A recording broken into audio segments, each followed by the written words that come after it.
I want to talk about some of the green teas that your father studied and that you've continued to research through the foundation, because we know Yes. green tea has, incredible benefits for longevity and immune enhancement and anti-cancer properties. But your father studied a whole bunch of different green teas, right? And then found, and the foundation through your work have also compared to other different types of green teas and found four specific green teas to be Yeah. the most effective against cancer. Can you talk about that?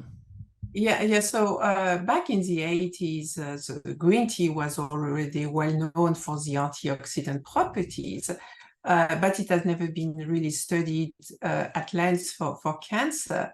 My father was invited to China, to go to China for some research program.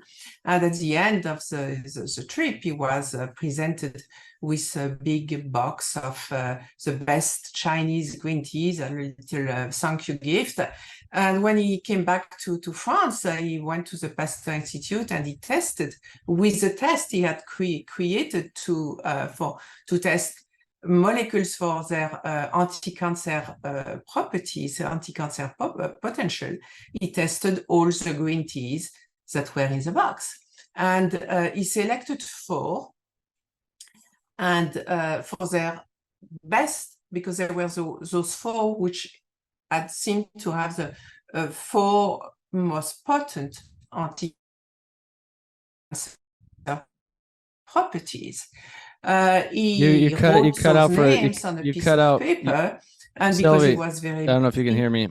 You cut out there for a second, but what I yes, think you said was he selected the four that he found out of all those teas he tested to have the most anti-cancer properties, right? exactly. Exactly. And he was very busy at the time. That's when he started to have some problems with the French government. So he put this piece of paper in a drawer, and the piece of paper remained there until the French army came to raid the laboratory. And then the piece of paper fell on the floor. It was left there until the secretary came to clean up a little bit the place. She found a piece of paper. She says, this may be useful one day. She puts that in a box. The box goes into a garage for almost 20 years. And then they decided that they have enough, paid the garage for long enough. They don't need it anymore. What to do with the box?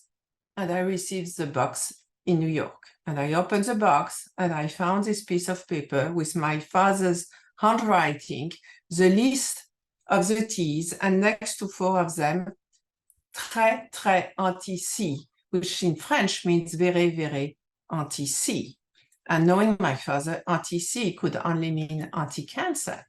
So what does it mean actually in scientific terms? Very, very anti-cancer. This is not something measured. This is how much is very, very. So we decided to make a mix of those four green teas that my father had selected. And we sent that to Kansas University Medical Center along with a sample of Lipton, of Kusmi, and of Bigelow. And we asked them to compare on different kind of cancer cell lines. There was breast, of course, metastatic breast cancer.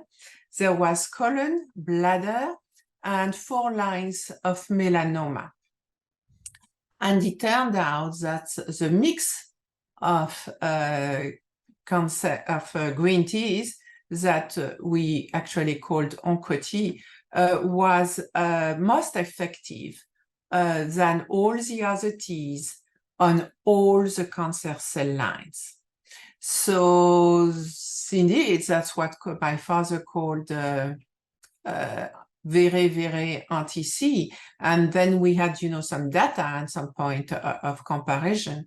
So what we want to do with cancer stem cells is to mix the Pao Pereira extract, the Revolvia vomitoria, and the green tea extract, because an extract of those 4 teas,